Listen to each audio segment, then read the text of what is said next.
All right. Hi, Sanjay. Hi, Florian. You're right now in California or Arizona, or where are you at the moment? California.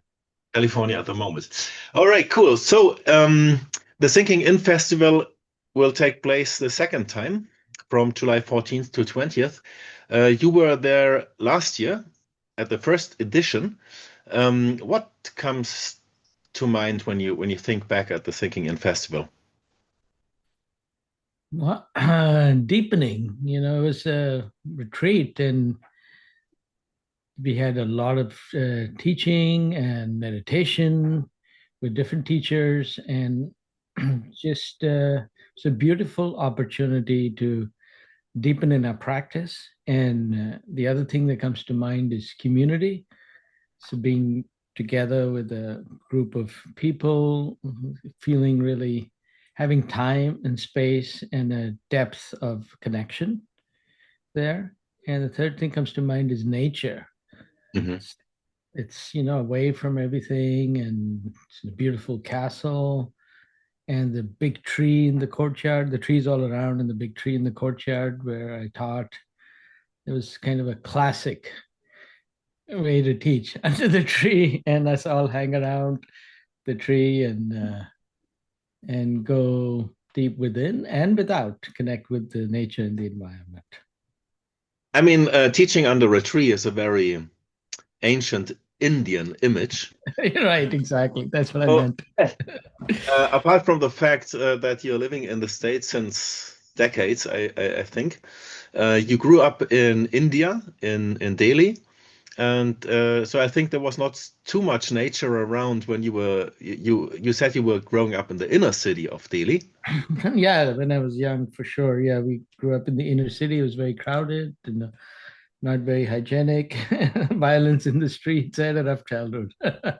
Right, right, right. Yeah. So, your awakening journey did begin in India already, or or was that always something you were longing for? Definitely longing for that. I had a sense of suffering since I was young. I had anxiety disorder since I was 5. I had depression as a young man. And but I didn't really, know what to do with it. My focus was more on science when I was in India. I did some yoga, but it was more about somehow the pursuit of science as a way of understanding reality or suffering or and so I followed that naturally. I came to the US to study further, got a PhD in computer science, etc. Became a professor. And then it started to really hit me that my inner turmoil was not being addressed. Hmm. I was distracted in a way in my life. And that's when I started meditating, actually. Hmm. That was it. And that continued, my practice continued to deepen until it became clear that I needed to spend more time and focus on that. So I Hmm. quit my job as a professor after doing many retreats and practices, and then went back to India for a year for my own spiritual journey. So rediscovering the roots of my own culture, and had a major awakening there in the Ramana Maharishi tradition. Before that, I did a lot of Buddhist practice and Vipassana practice and some Zen practice. But Hmm. the awakening was in the non-dual tradition Hmm. and with my teacher Harilal Punja. And and then I came back, and strangely enough, right after I came back to the US, I realized that I needed therapy. It wasn't enough to wake up. It just revealed all the stuff Yeah. that needed to be dealt with. Even though I had access to this place of freedom and well-being, there was a lot of shadow material and old emotions and a lot of trauma that I didn't even know about coming from when I was really, really young. So it was very unconscious and body based from when I was a baby. Hmm. So then that put me on a journey of integration and really discovering different methods of you could say deconditioning, and also really activating my right brain. I used to be very intellectual Hmm. and overly intellectual, so really focusing on body practices, energy practices, Mm, and ultimately whatever was needed to complete this process of embodying the awakening and truly be happy in every moment of my life. mhm, And that process has continued till today. And so that became my life work, is really about deepening my understanding of awakening, and understanding that a depth of awakening can be reached in this unified framework where the idea of doing work with the psyche or shadow work or emotional work or trauma work is really an aspect of waking up the whole being. mhm, That at least we can look at it that way. We don't have to, and people don't. But if we do, then they really support each other, or it becomes a singular framework. mhm, Uh, for example, or even manifesting reality or reality creation and awakening are not separate things, or deepening your awakening are not separate things. mhm, And, we can take an example, like let's say if someone is talking to me about, you know, somehow, for example, I don't have enough money in my life, I'm not able to support myself. And then we could trace it back in their psyche or in their history, and we find out, well, they have had experiences and conditioning which, for example, has led them to create an identity of feeling like they are alone and unsupported, mhm, and they're helpless to do anything about it. And that's a limited identity where the mystery is identifying with that kind of experience, belief system, and the emotions around it. So let's say helplessness, anger, frustration. But ultimately, this is this self-making of emotions, self-making of these points of view. And mhm, we know from awakening that any point of view is not you. Any idea about you is not you. Any emotion that arises is not you. It's an experience and a mhm. perspective. Yeah. So, so, so in that sense, tracing back history or tracing back beliefs and letting go of them is a process of disidentification, and primarily. And then there's other things that you can do to help to release the energy of it, etc. But the disidentification processes can be primary and understood in that way. And when released, their experience in their life changes. So if they no longer identifies as alone and unsupported, and they're no longer identified with the negative emotions, then the positive qualities of being just simply become available to the being, and they can invite them in, or they'll just come in. They're no longer having that reality creation that we're having from this negative identity. Yeah. So in that way, waking up deeply and getting what you want is not separate. Mhm. Yeah, and it's not that awakening is like this one great moment that ends all things and all processes. Right, exactly. And I mean, we have had ample examples of spiritual teachers who have turned out to be terrible human beings, right? And that is not to say they have not experienced an awakening, but this was not the whole job. Yeah, Yeah. it's like who awakens. I mean, there's so many aspects, so many ways this system identifies, and that awakening, the initial awakening is typically incomplete. And it's sort of like, just as if you think of a group of people, and let's say that there's more awakening over here, there's not so much awakening over there, and then we have a conversation, and so more of that can happen. It's the same. There's this internal family of of identities that ultimately can dissolve, but the whole system is not awake. Yeah. Right. Mhm. And I would say, there is like the two extremes. The one is like, let's say, Western psychology, digging deeper, deeper, and like ramping up the identification with Right, all right, kinds of pain and painful memories and turning them into more and more an object of permanent examination and so on. And of course, it can be very helpful to look at reasons and how did things come about. But getting lost in it is not so helpful. And the other extreme would just to be, spiritual, bypassing it. We are also happy right. and not looking at it. So I work with you in your Monday group since, what is it, 3 years now or so. And what you will also offer at the Sinking In Festival is really this deconditioning of deep-seated patterns, which in most cases are also blocked energy, I would say. Yeah, they're blocked energy, and there are also places where there's not enough awakeness. It's all connected. Right, right, And so, yeah, all three. Yeah. So it's something that affects your life. It may create symptoms in your life, including, illness and relationship problems, money problems. right. It is blocked energy in your body. It affects your experience in the body. And it's also places of lack of awakeness. They're all connected. And so you can look at it all as a holistic system. And then however you want to think about it, it's deepening your experience of awakeness, having a better life, having a healthy body. They're all intimately connected, and you can have all of it. Mhm. And holistically speaking, I mean, I just agreed today with a yoga teacher. She will do a morning yoga session at the Sinking In Festival each morning. Because sometimes these blocked energy patterns also are manifested in like the tissue, inner muscles, in all kinds of Yeah, ways. absolutely. Yeah.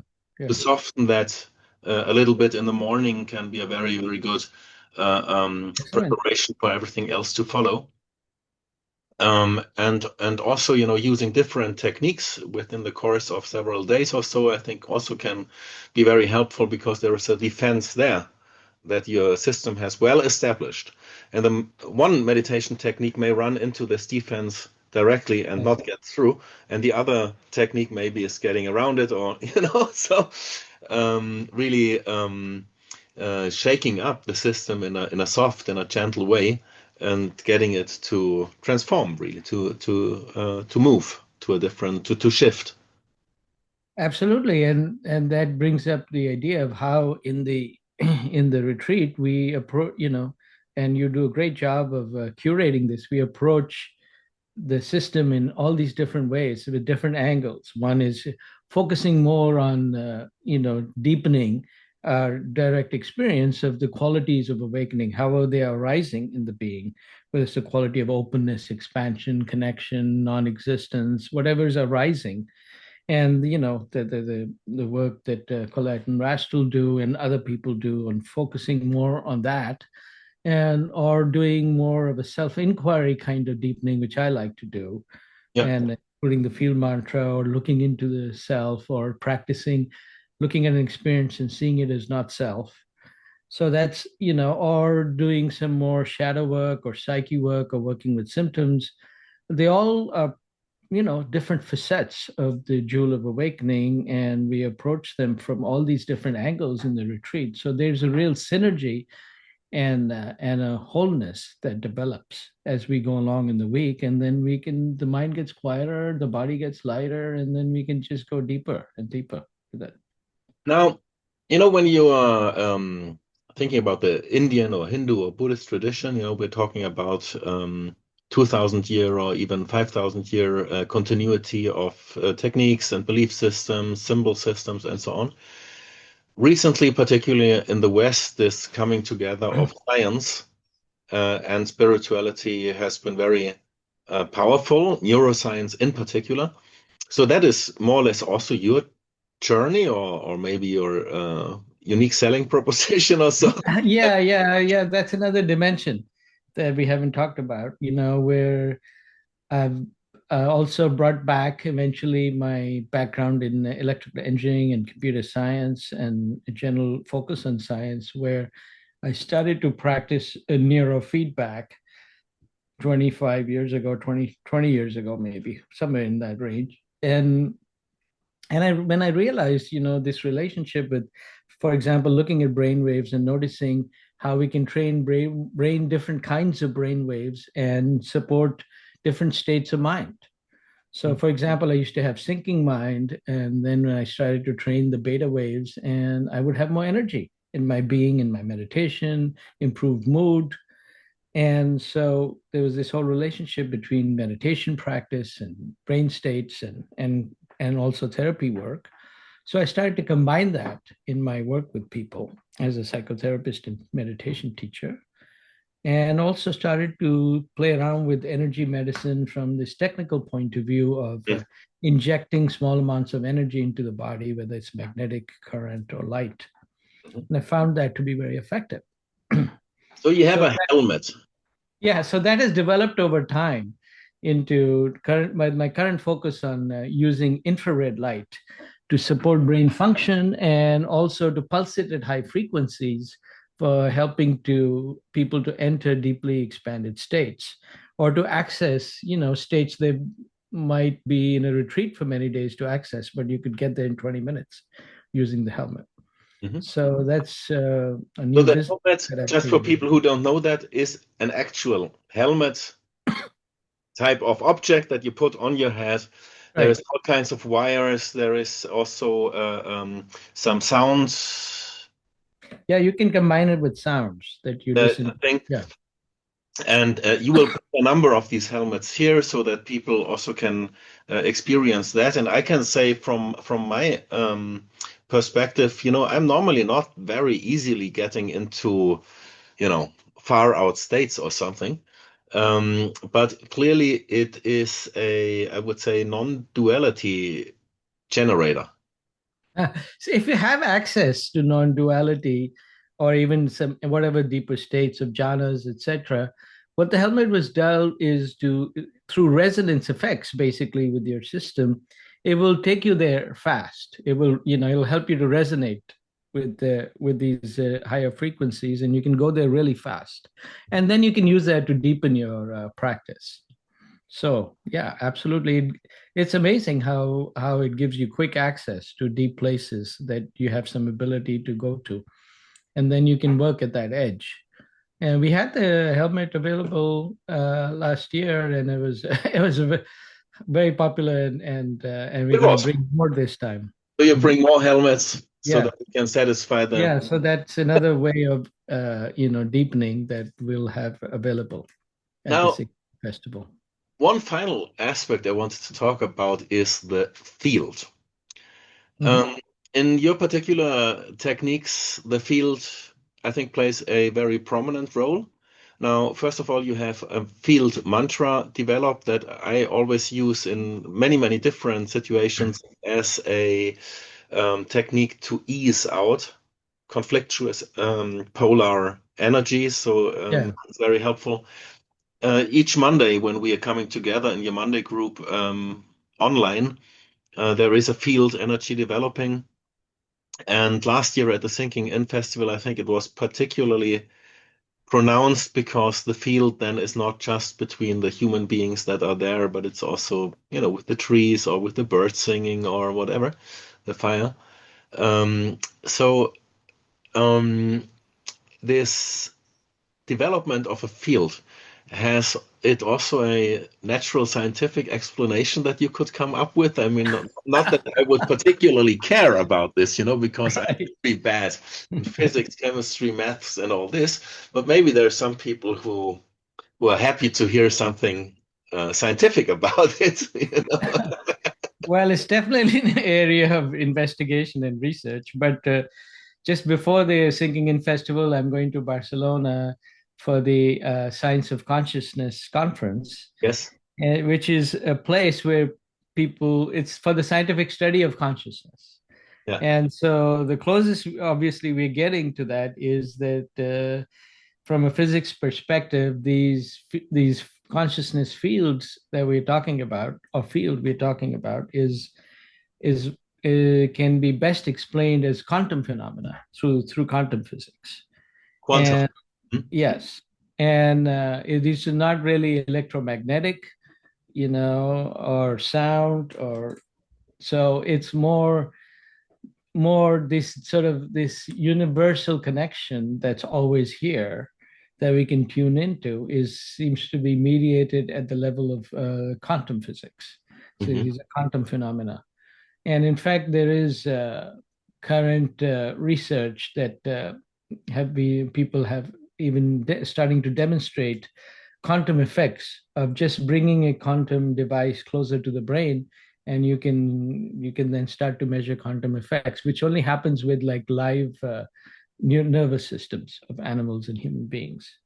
And so I think this whole idea of, entanglement, so-called accelerated distance, which is basically non-local phenomena that quantum physics talks about, is one way of thinking what we're experiencing in terms of the fundamental underlying field of consciousness. Mhm. Yeah. Mhm.